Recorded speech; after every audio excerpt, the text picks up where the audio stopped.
Well, guys, our SBC is just done this year. The leagues for Team 3 right now, we have the full team and stuff that we'll talk about today. And the SBCs, again, are just like fine at best. And then that's the theme since Team of the Season. Like, this might be it. Like, we might be done. Like, is it just over at this point? Even the best SBCs are combined into evolutions at this point. I don't know, but we're going to talk about it, plus some FC26 stuff again, because every day there's new stuff, apparently. If you guys would like to buy coins, you can go to MMOXP.com. There will be a link in the description down below. They are the cheapest and the safest option. You can use my code JFC at checkout for an 8% discount. But thank you guys all for watching, of course. You guys are everything, and the Shapeshifters exchanges do expire today at content time, so maybe they get better. That's about the only thing I can think of that I'm somewhat excited for anymore for this next Shapeshifters team. Like, what is there to get excited about right now? I mean, like, evolutions to me are the only thing, only because I packed this R9 card and I'm hoping he gets into an Evo, right? I talked about that yesterday. Just this R9 card. We got some evolution leaks right now. One of them looks ridiculous and like kind of weirdly bad. We'll talk about it. If it wasn't for that, I don't even know what I'd be doing here. Like, I have no idea what I'd be like excited for. And imagine exchanges are gone and they don't re-up them today. That would be hilarious and kind of like a cherry on top of the bullshit we've gotten for the last 9 weeks. But Justin Clivert came out, and once again, these are not bad cards. They're not terrible. They're just basically, there's no point in doing these because there's nowhere to take them. You're not gonna have friendlies that on a week-to-week basis you need to use different leagues in. They don't do that stuff anymore. They added that cup in, like, I think it was the first Shapeshifters week, and then we haven't seen one since. If there were different places to use a Prem team, a Serie A team, a La Liga team in these cups and stuff, and you'd have a reason to do this card, but they don't do that because you need to have your best team all the time, because EA needs to make you constantly think about the R9s of the world, the Hullets of the world that you have to go out and get, because that's how they make their money. And I don't know, I saw people saying like, yeah, put the fries in the bag, this content, like nothing can save it. Alex Hunter can't save fucking FC25 at this point. I think you're right. Nothing can save this game at this point. You have to find fun in it that is somehow like trying to get one of your favorite players in real life in a pack, or trying to evo some favorite players. Like, just try and have fun in any way you can right now, because EA, honestly, it's a strategy at this point. They don't want you to have fun anymore. It's done. This has got to be a strategy. I swear to God, it has to be a strategy at this point. And I know I'm just ranting already, but I'm stunned. I'm continually stunned at how lackluster some of this stuff is. Now, maybe it's a power curve problem. They can't do anything at all. I don't know. Also, random side note, if you do want to do the Strike Force Evo, it does expire today, so you have to do it before content time today if you want to spend 500k on that evolution. And the Zidane one as well expires, and that's 250k. But yeah, I genuinely think this is probably a strategy because they need to get the pre-orders for next year's game and making a really entertaining and engaging summer where people might just say, I might just stay for a month or two on this game.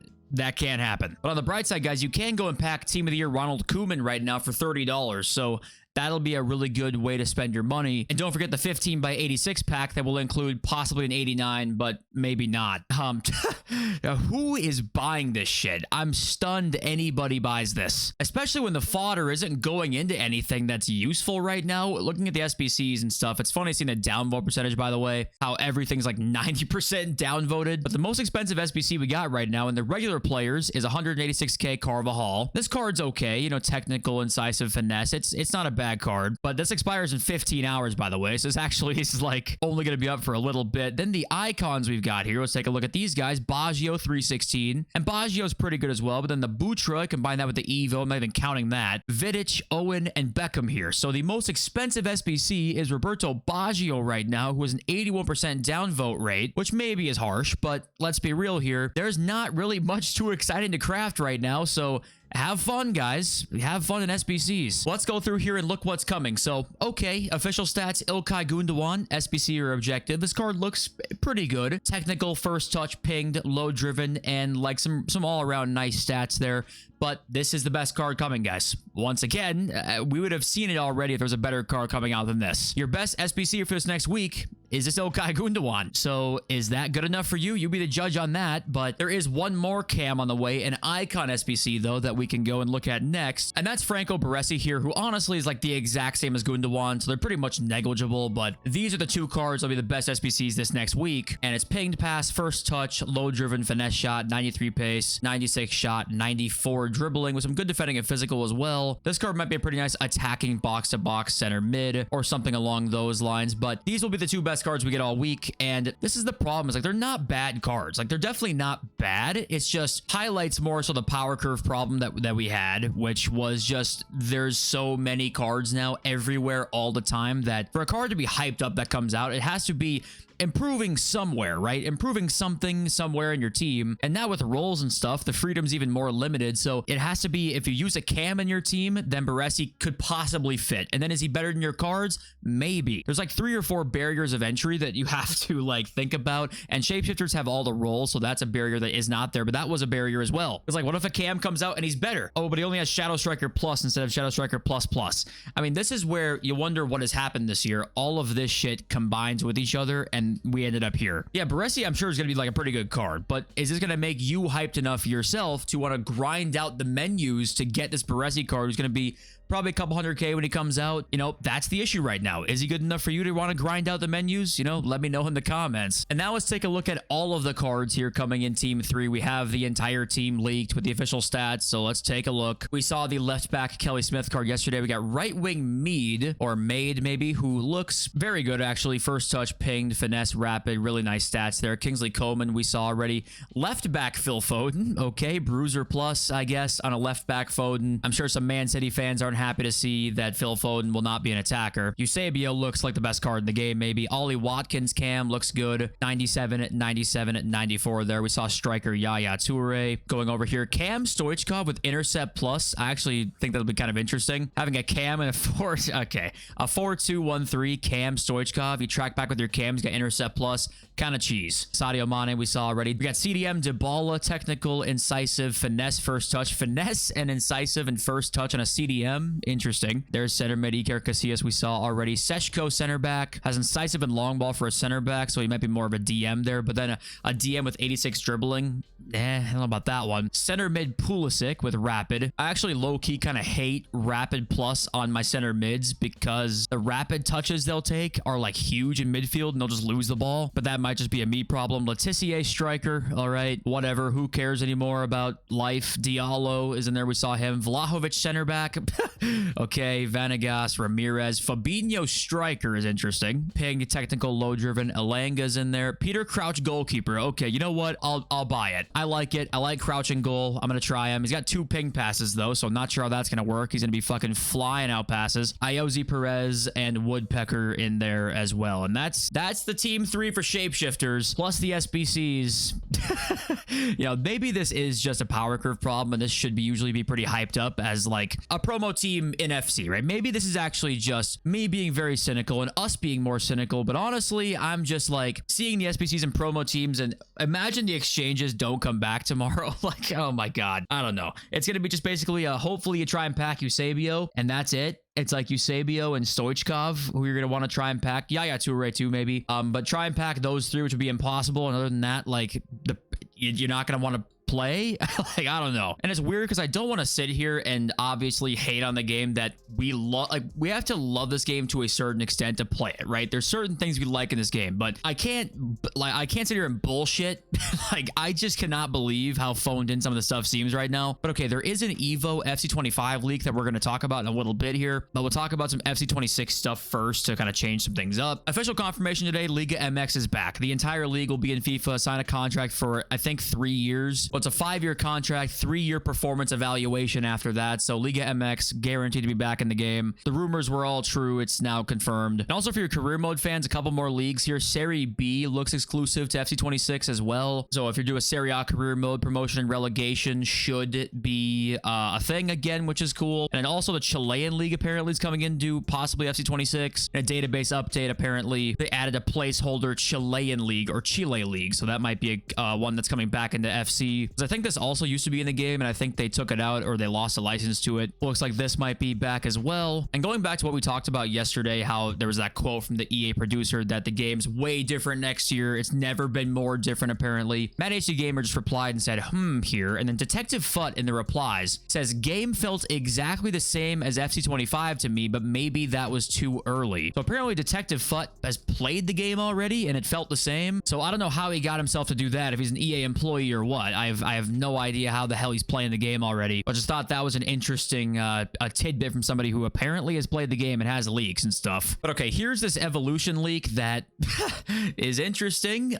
Guess what? It's I think it's an any position Evo. It's not a striker Evo, but it's an any position max 93, power shot plus, pinged pass plus, and Trivela plus. So, okay, that doesn't seem the greatest. Stats boost, max 3 playstyle pluses, and the cards that fit in here. Before we even look at that, one of the requirements apparently is 85 stand tackle. I thought we were going to get more inclusive stuff. I mean, what happened, man? What is happening? We asked if Ruud Hullet fit. Apparently he fits if he has less than 85 standing tackle. Where's this Hudlin card? This Hudlin fits apparently, I guess. Okay. And another one too that fits in is base Dino, but like, yeah, FUT Police League says Dino fits. I would say just wait though for better Evos. If this is our Friday Evo and it's like this, good God, guys, what? This is such a strategy at this point. This is a strategy. Bore us to death until we like, please, we'll play anything else. I don't know. That's our one leak plus the other center mid Evo that's down here. Still haven't seen this one yet. The Tiki Taka plus, Ping Pass plus, and Low Driven plus one kind of makes a center mid a cam apparently. Still have not seen this one. And I thought this was a really interesting post about the Rivals reward system and stuff right now. We've been hearing a lot of stuff about broken matchmaking potentially, right? Whatever it might be. And I think what's happening more likely here is just that the division Rivals stuff is so out of whack right now because of kind of what he's saying here. So reaching your highest possible division means you've hit the point where on average you no longer win more games than you lose, which sounds fine, but the number of wins is always 12 regardless of division. While each division higher you go, basically it will take you longer to get those 12 wins, and if the rewards aren't substantially better to make the extra time you're going to put in worth it, then you just have what's happening right now looks like, where the knock-on effect of people just staying in lower divisions and just not trying to get promoted, because why would you? You then end up with constant mismatches, which likely prevents a lot of players from reaching their 12 wins if they're in the right division, because if you're actually playing the fair way, you're Division 3, and you don't play against guys who are Division 3, it's going to take you longer to get those rewards because you're playing guys who are in Division 3 that should be in Division 2 or 1 or the Elite Division. So it makes just the whole thing fucked up, completely out of whack. And it works pretty well if you're a player who's like an Elite Division player who stays in Division 3, then I'm sure it works pretty well for you, but everybody else it kind of fucks over. And yeah, the best way to fix this would make it a lower amount of points needed, because then the time commitment, if you do go to those higher divisions, is not as high, considering there's already squad battles and weekend league and the cups that come out, the friendlies, like there's so much shit, right? So all these things that people just kind of end up thinking to themselves, okay, Rivals isn't fun, but they don't really understand quite why. Well, you end up with something like this is kind of what the reason really is why it's not fun. Then you have FUT Champs. Why is FUT Champs the most casual game mode yet it's not supposed to be? Well, because it's kind of casual matchmaking, at least for the first, what, 5 or so games, right? You kind of just get like normal matchmaking. It's probably worth your time, right? 15 games. Rivals, you have to probably play 25 games. 12 wins. Are you going to go 12-4 if you're in the right division? No, you're going to go 12-10 on a good week. You'll go 12-14 some weekends. Draws and losses combined, right? Let's just say that.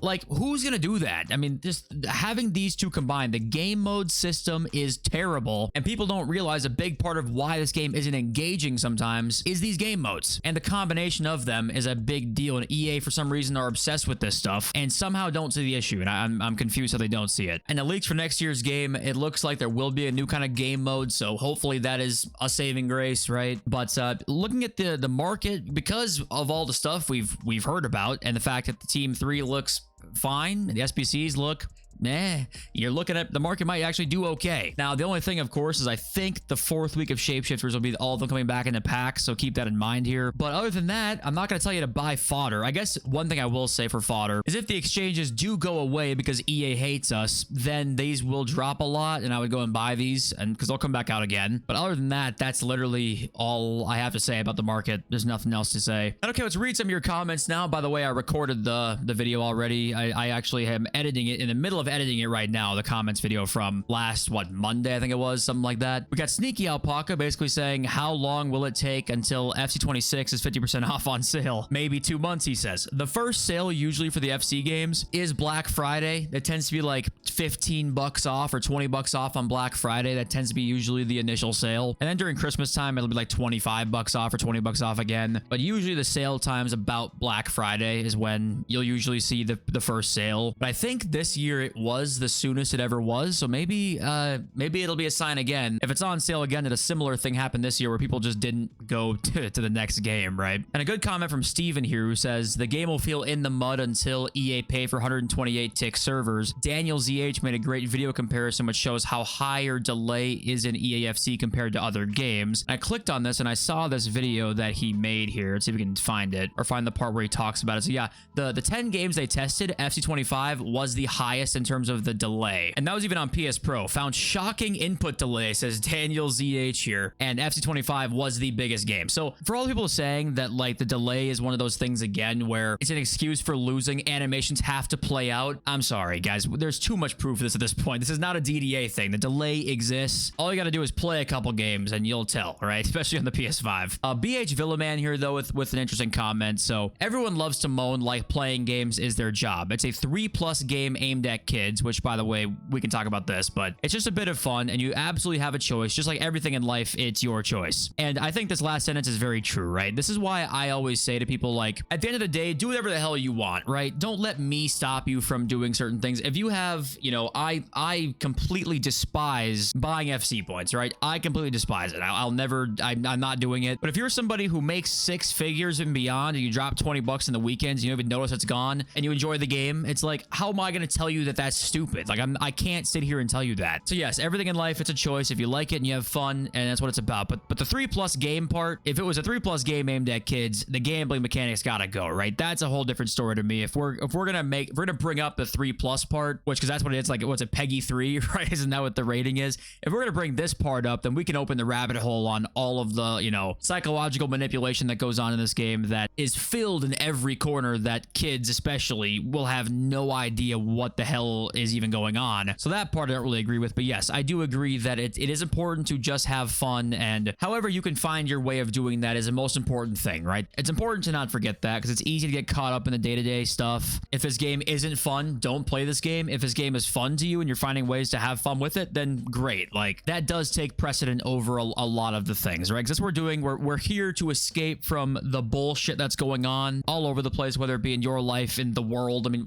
that's what we're here for. We're here to have fun, and it's escapism. At least that's the goal, right? But I want to say, hey, thank you guys all for joining and being here today. Appreciate you all so much. I love you all so much. Peace.